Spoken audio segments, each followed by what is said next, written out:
आज मैं उड़द दाल की रेसिपी आपके साथ शेयर करने जा रही हूँ जो बहुत ही टेस्टी और खाने में बहुत ही हेल्दी है। तो बिना देरी करते हुए let's start with the recipe. सबसे पहले आपको 1 टेबलस्पून ऑयल यहाँ पे डाल देना है। आप कोई भी ऑयल का यूज़ कर सकते हैं यहाँ पर। और हाफ़ टेबलस्पून यहाँ पे जीरा यानी कि क्यूमिन सीड ऐड कर देना है और उसे क्रैकल होने तक आपको इसमें पकाना है।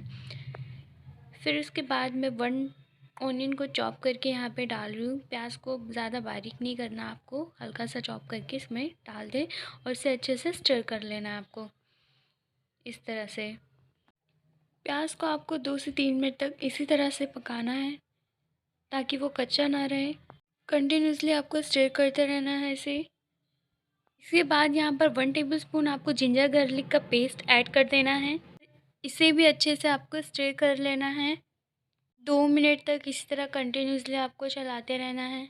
अब इन सबको अच्छे से स्टर कर लेना है, आपको सौटे कर ले अच्छे से ताकि ये कच्चा ना रहे। कच्चा रहेगा तो फिर टेस्ट अच्छा नहीं। इसके बाद आपको इसमें 2 टमाटर की प्योरी ऐड कर देना है और इसे भी अच्छे से आपको मसाले में मिक्स कर लेना है।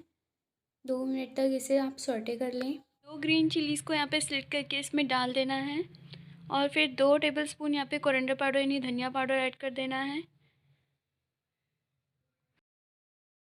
इसके बाद half tablespoon turmeric powder यानी कि हल्दी पाउडर ऐड कर देना है। 1 tablespoon dry mango powder अमचूर का पाउडर और 2 टेबल स्पून यहाँ पे रेड चिली पाउडर यहाँ पे मैं यूज़ कर रही हूँ। हाफ़ टेबल स्पून यहाँ पर गरम मसाला आपको ऐड कर देना है और स्वाद अनुसार नमक यहाँ पर आपको डाल देना है और इस मसालों को अच्छे से स्टर कर लेना है। उड़द दाल की रेसिपी को आप ज़रूर ट्राई करें और कमेंट करके मुझे बताएं कि रेसिपी आपको कैसी लगी।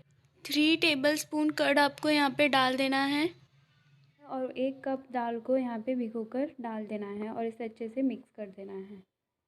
इसे बॉईल आने तक आप थोड़ा इसमें कुकर में ऐसे ही पका लें। उसके बाद आपको थोड़ा पानी ऐड कर देना है इसमें। मैं यहाँ पर 2 कप पानी डाल रही हूँ और इसके बाद इसका लिड लगा के आपको 3 से 4 विसल आने तक इसको पका लेना है दाल को। इसके बाद एक पैन में मैंने 1 टेबल स्पून घी लिया है, इसे मेल्ट कर लें। उसके बाद 2 रेड चिली मैंने यहाँ पे डाल दी। स्टेप चाहें तो आप स्किप भी कर सकते हैं, अगर फॉलो करते हैं तो टेस्ट और भी अच्छा आएगा। और मेरे चैनल को आपने सब्सक्राइब लाइक शेयर नहीं किया तो वो भी कर दें। इसके बाद यहाँ पर आपको धनिया लेना है, 3 से 4 टेबल स्पून यहाँ पे डाल दें, इससे और भी इसका टेस्ट काफ़ी अच्छा आएगा। और 1 टेबल स्पून आपको यहाँ पे रेड चिली पाउडर ऐड कर देना है। और जो दाल बॉईल हुई है यहाँ पर देख सकते हैं आप। अब इसे एक सर्विंग बाउल में आप निकाल लें दाल को। इस तरह से मैंने निकाल लिया है। अब जो मैंने तड़का रेडी किया है वो इसमें मैं ऐड कर दूँगी। देख सकते हैं आप, इसमें बहुत ही अच्छी स्मेल आ रही है, अमेजिंग फ्लेवर है। रेसिपीज़ की लिंक आपको डिस्क्रिप्शन में मिल जाएगी। Thank you so much for watching this video.